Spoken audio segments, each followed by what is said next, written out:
Muy buenos días, mis estimados hermanos y hermanas en Cristo. Espero en Dios se encuentren bien. Vamos a comenzar este día con lo que es la lección número 9 de lo que es la clase de discipulado, esperando también que hayan podido, de lo posible, haber ya visto las 8 lecciones anteriores y igual haber crecido espiritualmente. Recordemos que cualquier duda que tengan pueden irla apuntando ya cuando Dios nos permita volver al templo a congregarnos. Se va a hacer una clase, ¿verdad? Para evacuar cualquier duda o consulta que se tenga sobre las clases que se hayan visto. Igual si para cuando volvamos ya se terminó el discipulado, siempre se va a hacer una o dos clases más presenciales para poder validar alguna duda o consulta que se tenga con todo lo que hemos visto hasta el día de hoy. Entonces, hermanos, vamos a comenzar lo que es esta clase con una palabra de oración para ponerla en manos del Señor. Oremos, hermanos. Padre nuestro que estás en el cielo, santificado sea tu nombre. Te damos gracias, Señor, por este día más día que nos has dado, Santo Padre, y la oportunidad que nos das de poder reunirnos nuevamente por este medio, mi Señor, para estudiar tu santa palabra. Quiero pedirte, Santo Padre, y a tu Santo Espíritu que nos guíe en lo que es el estudio del día de hoy, que nos ayude a comprender, entender y retener cada porción de tu palabra que leamos para poder guardarla en nuestro corazón y mente, aplicar en nuestra vida y darle testimonio a todas las personas que estén a nuestro alrededor, sean salvos o no, que puedan verte reflejado en nosotros, que seamos cartas abiertas como lo indica Pablo en Corintios, donde puedan verte a ti reflejado en nosotros, mi Señor.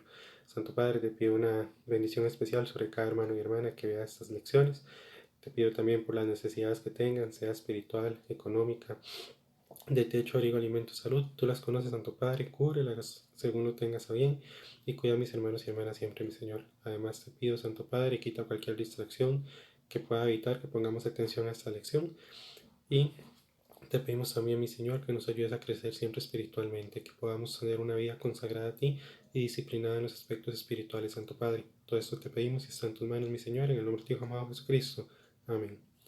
Muy bien, hermanos, vamos a comenzar con la clase. La lección número 9 se llama Otros Cristianos y comienza con una pregunta. ¿Cuál es mi relación con otros cristianos? Tenemos que entender, hermanos y hermanas, que en el templo o en lugares de trabajo y demás, nos vamos a relacionar con otros cristianos, pero tenemos que tener en cuenta varias cosas, entre ellas que tal vez no todos los cristianos tengan el mismo conocimiento que nosotros, pueden tener más conocimiento, pueden apenas venir comenzando en la fe. Además, recordemos que el ser cristiano no nos quita nuestro lado humano. Cada uno de nosotros va a tener nuestras emociones, nuestro carácter diferente a los demás. Y la lección de hoy es básicamente para eso, para que entendamos todo este trasfondo de los demás hermanos y hermanas cristianos y sepamos comportarnos o conducirnos tanto nosotros con ellos como ellos con nosotros. Entonces vamos a comenzar con la lección y vamos a ir viendo poco a poco lo que nos dice la palabra de Dios en cuanto a los puntos que se van a ver hoy. Entonces nos dice acá, como aprendimos en la primera lección, cuando usted fue salvo, usted pasó de la familia del diablo a la familia de Dios. Espiritualmente usted tiene ahora una nueva familia con muchos hermanos y hermanas en Cristo. Vimos en la lección anterior cómo la iglesia se parece al cuerpo humano. En esta lección vamos a estudiar la relación especial que ahora usted tiene con la familia espiritual. Esta lección está diseñada para darle al individuo un entendimiento claro de cómo el cuerpo de Cristo funciona como una unidad familiar. Veamos aquí la primera parte. ¿Cómo estoy relacionado con otros cristianos? Son sus hermanos y hermanas en Cristo Jesús. Esté seguro de entender que solo los que están en Cristo Jesús, o gente salva, son sus hermanos, sin considerar ningún otro factor. Asimismo, aquellos que no están en Cristo Jesús, los no salvos, no son sus hermanos sin considerar ningún otro factor. Esto es algo que tenemos que tener, hermanos, en consideración. Generalmente, nosotros tal vez llega al templo una persona nueva y lo saludamos y no sé por qué tenemos ese chip en la cabeza y damos por sentado que son nuestros hermanas y hermanos. Entonces llega alguien nuevo o nueva al templo, buenos días hermano, ¿cómo está? Buenos días hermana, ¿cómo está? Y tal vez son personas que ni siquiera son salvas. Entonces recordemos esto, cuando nosotros hablamos de hermanos y hermanas en Cristo, son personas que ya han sido salvas, que ya han sido regeneradas, y lo dice acá muy claro el autor, sin importar ningún otro factor, sin considerar los salvos son mis hermanos y hermanas, los que son salvos no. Tenemos que quitarnos esa costumbre de persona nueva que llega al templo decirle hermano o hermana, porque tal vez es una persona que ni siquiera ha sido salva, tal vez es una persona que apenas quiere empezar a conocer de Cristo pero no lo ha aceptado. Entonces no podemos llamar hermano y hermana a cualquier persona, es algo que tenemos que tener en consideración. Y no es que suene feo, es que es la verdad. Nosotros al aceptar a Cristo Dios viene a ser nuestro Padre y viene a ser Padre de todos los que aceptan a Cristo. Igual en el trabajo, tal vez una persona le diga, soy cristiano, soy cristiana, y tal vez nosotros vengamos con la maña, bueno, tal vez no va al templo donde yo voy, pero es cristiano, es mi hermano o hermana en Cristo. Y le podemos llegar a decir, inclusive en el lugar de trabajo, hermano o hermana, y tal vez una persona que se hace llamar cristiana pero pertenezca a una secta. Eso mucho menos que son hermanos y hermanas en Cristo, porque están en una secta. Llámese testigos, llámese mormones, llámese lo que sea. Cualquier persona que esté en una secta no es cristiano y por lo tanto no es mi hermano o mi hermana. Entonces tenemos que tener en cuenta eso y como dice acá sin considerar ningún otro factor. Igual de la lista de versículos vamos a ver nada más uno. Acuérdense que yo nada más veo uno para que los demás ustedes en sus casas los busquen como parte del crecimiento espiritual personal. Vamos a ver lo que nos dice aquí, primera de Juan 3, 1, 3. Dice, mirad cuál amor nos ha dado el Padre para que seamos llamados hijos de Dios. Por esto el mundo no nos conoce, porque no le conoció a Él. Amados, ahora somos hijos de Dios y aún no se ha manifestado lo que hemos de ser, pero sabemos que cuando Él se manifieste seremos semejantes a Él, porque le veremos tal como Él es. Y todo aquel que tiene esta esperanza en Él se purifica a sí mismo, así como Él es puro.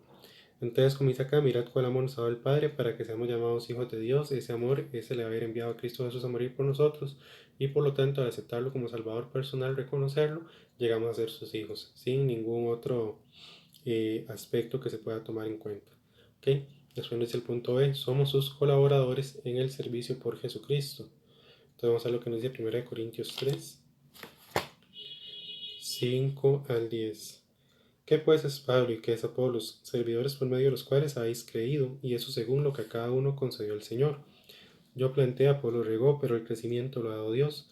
Así que ni el que planta es algo, ni el que riega, sino Dios que da el crecimiento, y el que planta y el que riega son una misma cosa, aunque cada uno recibirá su recompensa conforme a su labor. Porque nosotros somos colaboradores de Dios, y vosotros sois labranza de Dios, edificio de Dios. Conforme a la gracia de Dios que me ha sido dada, yo como perito arquitecto puse el fundamento, y otro edifica encima, pero cada uno mire cómo sobre edifica. Entonces, según eso, también somos colaboradores en el servicio por Jesucristo. Muy bien, hermanos, entonces vamos a continuar. Nos dice acá el punto 2. ¿Cuáles son mis responsabilidades hacia otros cristianos? Debemos orar unos por otros. Casi todas las epístolas de Pablo se inician con oración por aquellos a quienes él escribe. Entonces, aquí vamos a tener responsabilidades por otros cristianos. Ahora hay que tener en cuenta que aunque aquí hay algunos cristianos, sí, efectivamente podemos orar por las personas no salvas, pero para que lleguen a los pies de Cristo, para que puedan reconocerlo como Salvador personal, ¿verdad? Pero por ahorita mi responsabilidad, igual lo que tengo que hacer como prioridad, es orar unos por otros, por mis hermanos, ¿ok? Entonces vamos a ver lo que nos dice 1 Tesalonicenses 1, 2 y 3.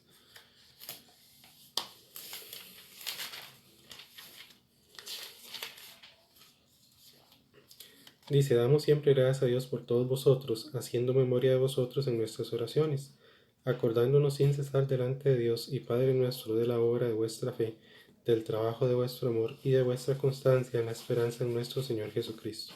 Entonces ven lo que nos dice aquí, como dice Pablo, en el 2, haciendo memoria de vosotros en vuestras oraciones. Entonces, una de mis responsabilidades es orar unos por otros. Debemos ministrarnos unos a otros, físicamente por aquellos en su familia inmediata. Entonces vamos a ver lo que nos dice Gálatas 6:10.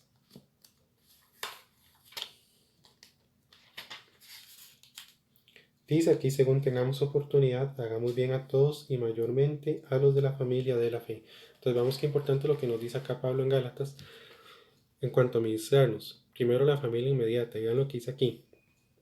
En el 10, hagamos bien a todos, mayormente a la familia de la fe. Ahora, digamos, por poner un contexto, lo que es todo lo que está pasando con el coronavirus a nivel nacional y mundial, podemos ayudar, pero acá Pablo nos dice algo muy cierto. Mayormente o primeramente a los de la familia de la fe. Si hay algún hermano o hermana en Cristo que está pasando alguna necesidad, alguna situación especial y lo podemos ayudar, primeramente a ellos. Nosotros, ¿verdad? Cristo vino a ayudar a todo el mundo, fuera que creyeran en Él o no, pero aquí Pablo nos dice que sí hay una prioridad, primeramente la familia de la fe. ¿Por qué? Porque posiblemente nosotros podemos ayudar a alguien que no sea salvo y tal vez antepongamos a esa persona sobre un hermano o hermana en la fe, y esa persona igual tal vez no sea agradecida, tal vez no sea sincera, tal vez nos mienta, tal vez ni siquiera, por más que da nuestro testimonio, llega a creer y confiar en Cristo, pero un hermano o hermana en Cristo sí. Va a reconocer a Cristo trabajando en nosotros para ayudarlos, para beneficiarlos, y eso inclusive puede ayudarlos en la fe. Entonces por eso es tan importante que ayudemos a todos, sí, pero mayormente a la familia de la fe, porque aquí según tengamos oportunidad, según podamos, hagamos bien a todos, vean que en casilla todos sean salvos o no salvos, pero mayormente a los de la familia de la fe. Entonces, si ya nosotros identificamos algún hermano o hermana con alguna necesidad y los ayudamos, y aparte podemos ayudar después a alguien como forma de nuestro testimonio, podemos hacerlo. Pero hay prioridad acá, que es los de la familia de la fe. Ahora también dice también a todo el cuerpo de Cristo en otras áreas. Vamos a lo que nos dice Hechos 11,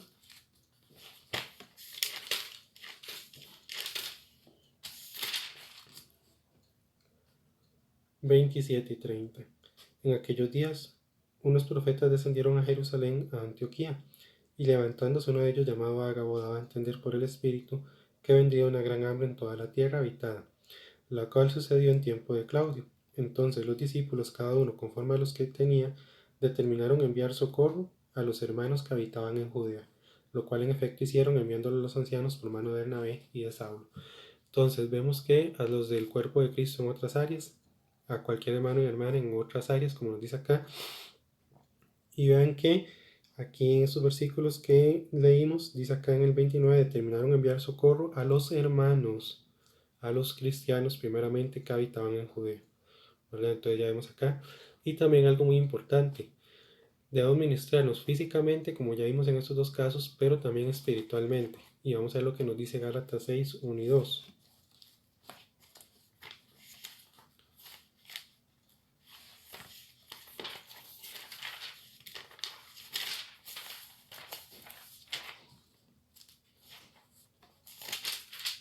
Dice así la palabra de Dios: hermanos, si alguno fuere sorprendido en alguna falta, vosotros que sois espirituales, restaurale con espíritu de mansedumbre, considerándote a ti mismo, no sea que tú también seas tentado. Sobrellevar los unos las cargas de los otros y cumplir así la ley de Cristo. Entonces, espiritualmente, como dice acá, restauradle con espíritu de mansedumbre, considerándote a ti mismo, no sea que tú también seas tentado. O sea, cuando alguien está en alguna falta o en algún pecado, no es señalar, no es juzgar, es como dice acá, exhortar, restaurar con espíritu de mansedumbre, pensando, como dice acá en otras palabras, cómo me gustaría a mí que alguien llegara a aconsejarme o a hablarme si yo cayera en ese mismo pecado. Me gustaría, si yo estuviera en el pecado que está ahorita el hermano o la hermana, que alguien llegara a señalarme, que alguien llegara a insultarme, a criticarme, a gritarme, o me gustaría que me hablaran como me hubiera hablado Cristo si él hubiera estado aquí en la tierra. Entonces, como dice acá, me considero como si fuera yo el que en algún momento estará en ese pecado para hablar con forma mansa, con forma humilde. Bien, entonces dice acá, debemos animarnos y edificarnos unos a otros. Primera de Tesalonicenses 5:11.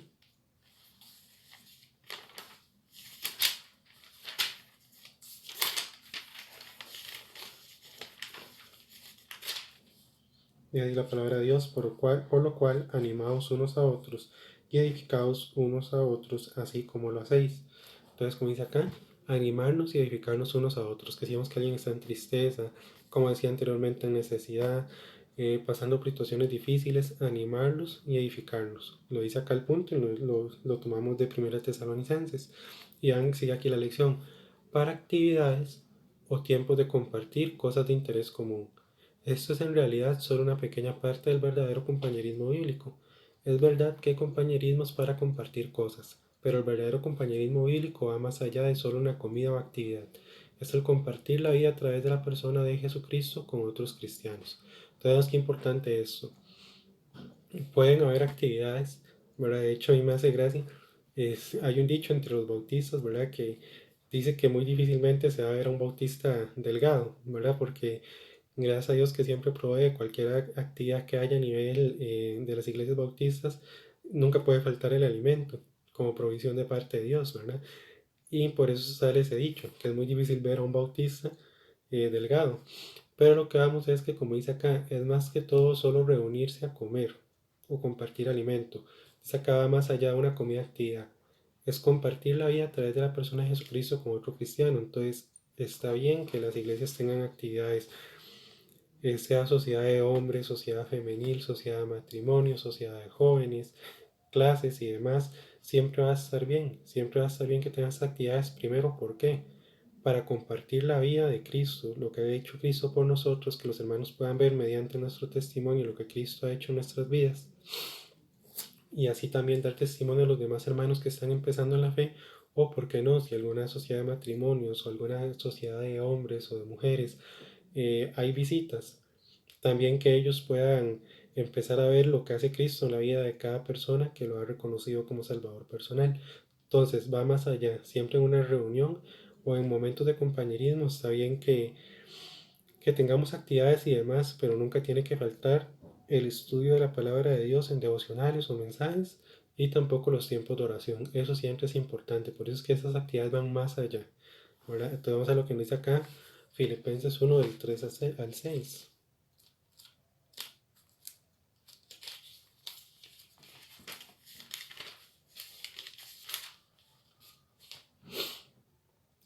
Dice, doy gracias a Dios, a mi Dios, siempre que me acuerdo de vosotros, siempre en todas mis oraciones rogando con gozo por todos vosotros, por vuestra comunión en el Evangelio, desde el primer día hasta ahora. Y vemos que aquí dice comunión, ¿verdad? Pero dice en el Evangelio, desde el primer día hasta ahora, estando persuadido de esto, que el que comenzó en vosotros la buena obra, la perfeccionará hasta el día de Jesucristo. Entonces, como lo dice acá Pablo, ¿verdad? Él está feliz porque sí, tienen comunión, tienen momentos de actividades, pero basados en el Evangelio. Y no solo una vez, no solo dos veces, desde el primer día hasta ahora. Es una actitud que nosotros como pueblo de Dios tenemos que copiar. Después nos dice acá, los elementos esenciales del verdadero compañerismo bíblico no son cosas físicas como la posición o estado social, amistad, intereses comunes, etc., sino los requisitos espirituales del carácter personal. Entonces vemos que es importante también eso porque nos dice que los elementos para el compañerismo verdadero va simplemente a, bueno, que si yo sé que en el templo hay hermanos o hermanas que forman parte de la iglesia que tienen un mismo estatus económico que yo, me voy a juntar solo con ellos.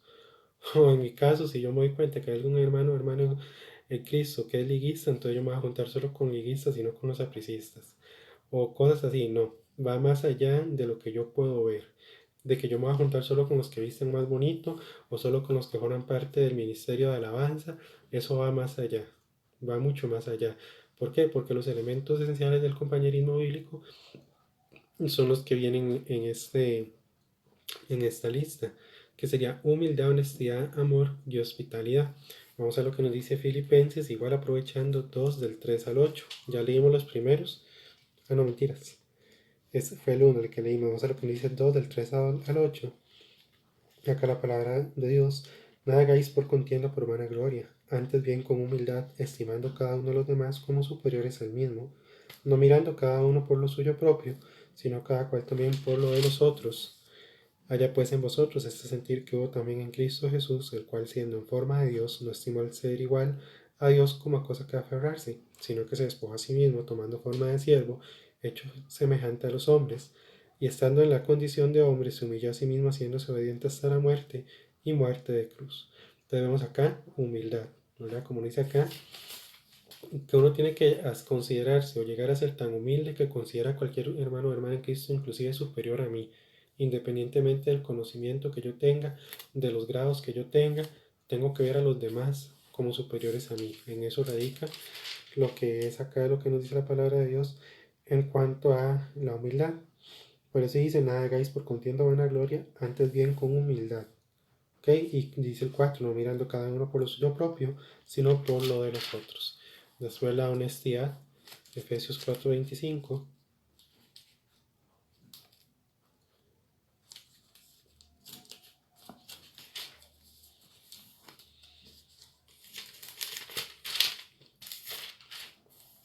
Dice así la palabra de Dios, por lo cual desechando la mentira, hablad verdad cada uno con su prójimo, porque somos miembros los unos de los otros. Entonces, honestidad, como nos dice acá Pablo, hablar con verdad, amor, Juan 13:35.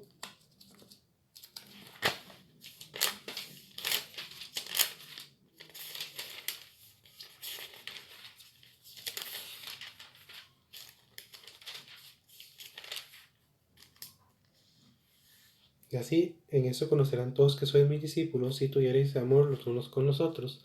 Y por último, hospitalidad, Tito 1:8.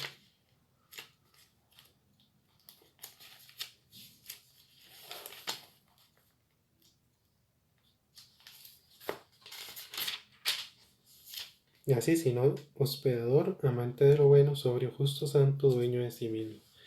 Entonces, elementos esenciales del compañerismo, los que acabamos de ver. Ahora, las áreas del verdadero compañerismo, si otros incluyen oración, 2 Corintios 1:11.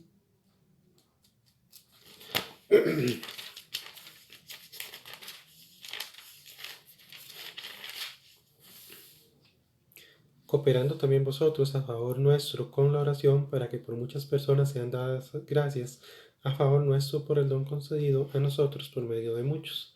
Entonces, primero las áreas, la oración, que lo habíamos visto también ahora, anteriormente sobre la oración, la fe, que nos dice que está en Romanos 1:12.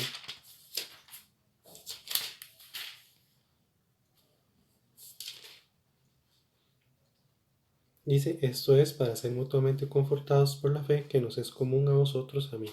Nuestros hermanos y hermanas en Cristo tienen que gozar la misma fe, porque por fe fue que reconocieron a Cristo como Salvador.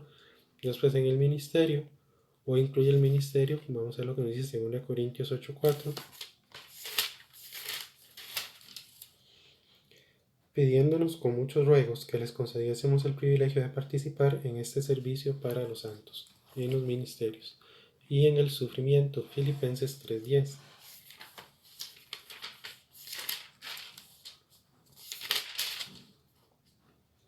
Y así la palabra de Dios, a fin de conocerle y el poder de su resurrección y la participación de sus padecimientos, llegando a ser semejante a él en su muerte.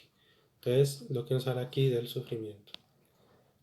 Punto D. Aunque las creencias doctrinales son vitalmente importantes, el verdadero compañerismo bíblico no está basado en un acuerdo doctrinal exacto, sino en la persona de nuestro Señor Jesucristo.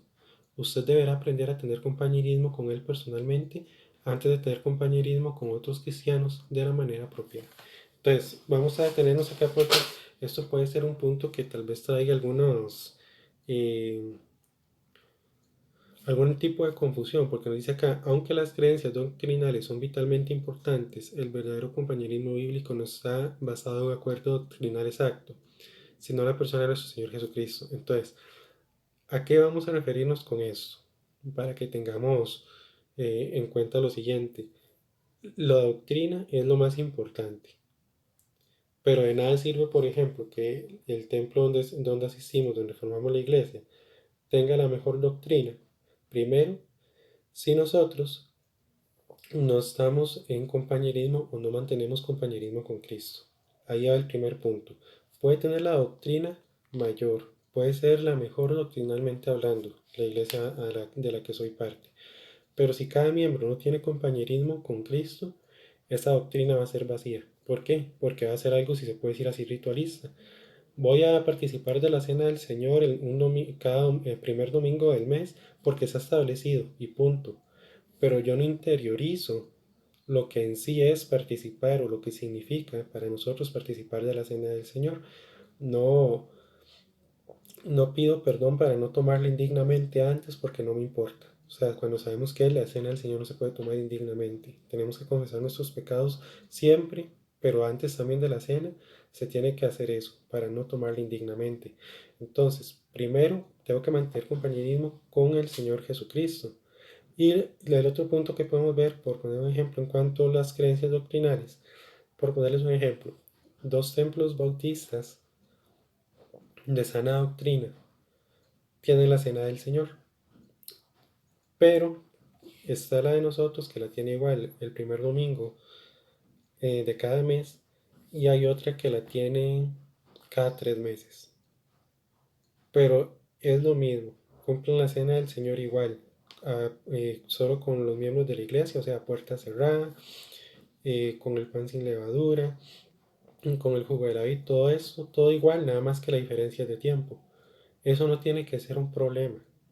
Si son iglesias hermanas, si son iglesias que pertenecen a una misma asociación, si son iglesias de sana doctrina, esto no tiene que ser un problema. ¿Por qué? Porque la cena del Señor se está haciendo bíblicamente. Lo único que está cambiando es el tiempo en que se hace. Una lo hace una vez al mes, otra lo hace por trimestre. Pero todo se hace conforme a las escrituras. Entonces, a eso se refiere acá cuando dice que más que las creencias doctrinales, que sí son importantes porque son la base de una iglesia del Señor, una iglesia bíblica, el compañerismo no está basado en aspectos como los que me les mencioné anteriormente de la periodicidad, sino más en mi relación personal con Cristo, con el Espíritu Santo, para después yo poder cumplirle o servirle de la mejor manera en cuanto a las doctrinas que están establecidas en la iglesia. Entonces eso es lo que tenemos que tener en cuenta, es lo que acabamos de ver en ese punto. Y vamos a ver lo que nos dice acá, primera de Juan 1, 3 al 7.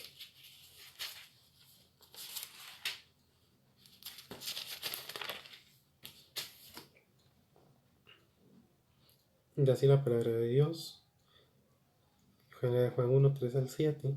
Lo que hemos visto y oído, eso anunciamos para que también vosotros tengáis comunión con nosotros. Y nuestra comunión verdaderamente es con el Padre y con su Hijo Jesucristo. Esas cosas os escribimos para que vuestro gozo sea cumplido. Este es el mensaje que hemos oído de Él y os anunciamos. Dios es luz y no hay ninguna tinieblas en Él.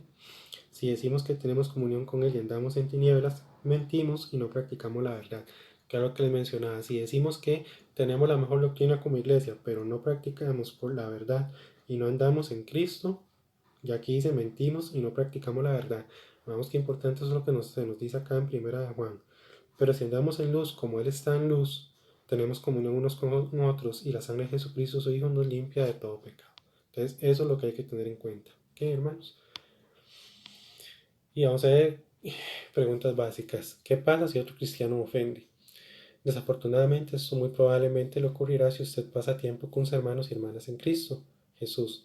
Tal como en su familia física habrá tiempo de ofensas, heridas y desacuerdos, en el cuerpo de Cristo también.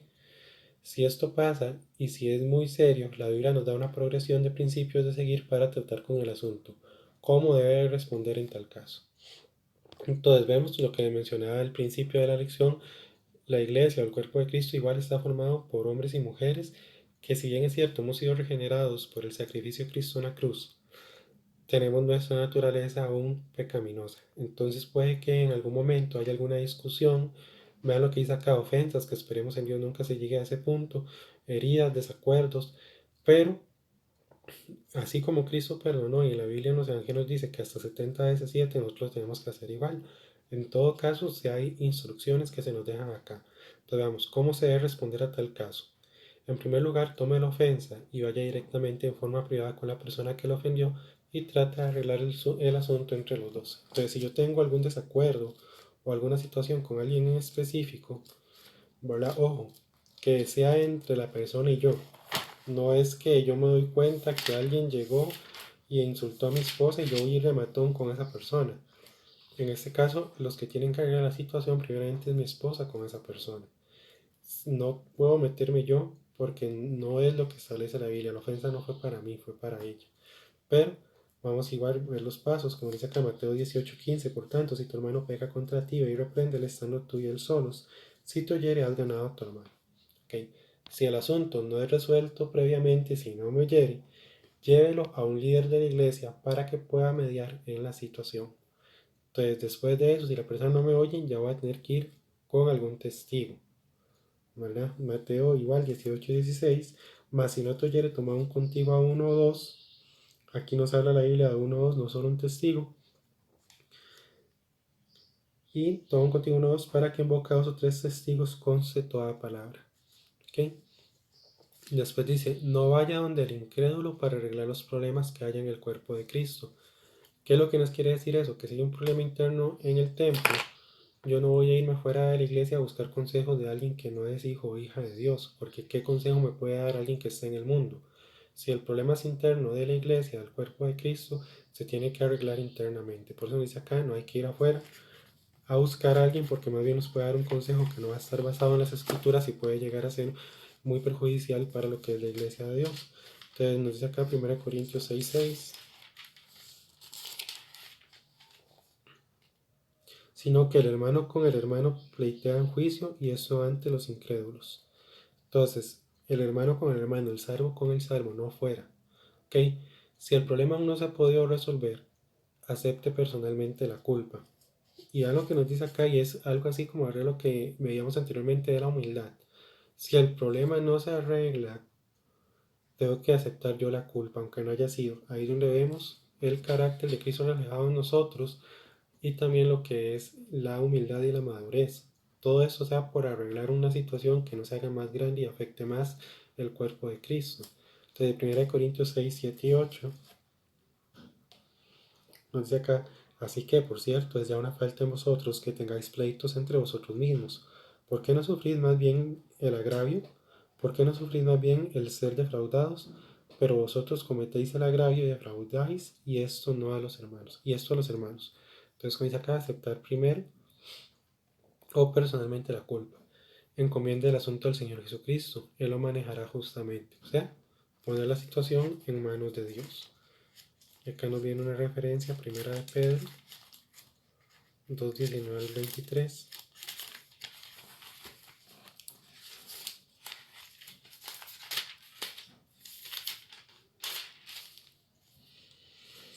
Dice: porque esto merece aprobación. Si alguna causa de la conciencia delante de Dios sufre molestia padeciendo injustamente, pues qué gloria es, si pecando sois abofeteados y lo soportáis. Mas si haciendo lo bueno sufrís y lo soportáis, esto ciertamente es aprobado delante de Dios.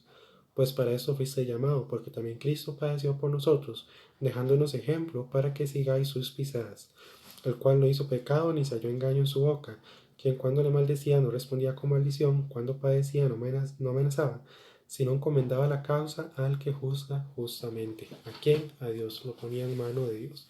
Y vemos aquí lo que nos dice del carácter de Cristo. Esta una palabra muy importante. Dice: el cual no hizo pecado ni se halló engaño en su boca, quien cuando lo maldecían no respondía con maldición, cuando padecía no amenazaba, sino encomendaba la causa al que juzga justamente. Y anterior en el 21 nos dice: dejándonos ejemplo para que sigáis sus pisadas. Después nos dice, muy sencillo: perdona a su hermano. Colosenses 3:13.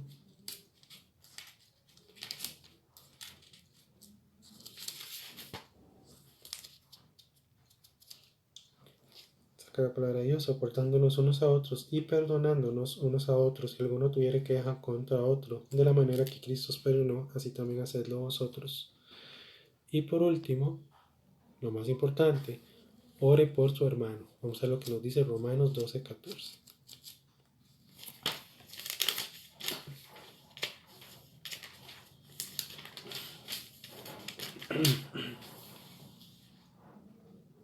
Bendecid a los que os persiguen, bendecid y no maldigáis. Entonces, bendecid y no maldigáis. Aquí, bueno, el versículo tal vez no es tan directo, pero el trasfondo es ese: orar por mi hermano o hermana, sea cual sea la situación. Entonces, hermanos, esto es la lección que seguía, la número 9, mi trato con otros cristianos. Espero que haya sido de mucha bendición, así como lo fue para mí, y que pongamos siempre en práctica el carácter de Cristo, de perdonar, de ser humildes, de orar, de apoyar, de bendecir a los demás siempre que podamos, de pedirle a Dios que seamos instrumentos usados por Él para llevar su palabra, para dar testimonio y para seguir sus pisadas, como nos decía acá en Pedro. Entonces, hermanos, espero que haya sido bendición. Vamos a cerrar con una oración y nos vemos en la próxima clase. Oremos, hermanos. Padre nuestro que estás en el cielo, santificado sea tu nombre. Te doy gracias, Señor, por este día más día que nos has dado y la oportunidad que nos diste de ver esta lección. Gracias, mi Señor, por todo lo que aprendimos el día de hoy. Gracias, Padre, porque es cierto, tenemos que pedirte sabiduría para poder tener tu carácter, para poder ser humildes, para poder tener siempre fe, para poder mostrar tu carácter en nuestra vida y ser el testimonio a todas las personas, mi Señor. Te pedimos, Padre, que nos ayudes siempre a perdonar, que nos ayudes a humillarnos, a ser humildes y a darte la honra y gloria con cada actuar nuestro durante nuestra vida aquí en la tierra, mi Señor. Gracias, Padre, porque hasta el día de hoy nos has ayudado y nos has bendecido. Y te pedimos que hagas tu voluntad de nosotros siempre, mi Señor. En el nombre de tu Hijo amado Jesucristo oramos. Amén. Muy bien, hermanos, que tengan muy buen día. Hasta luego.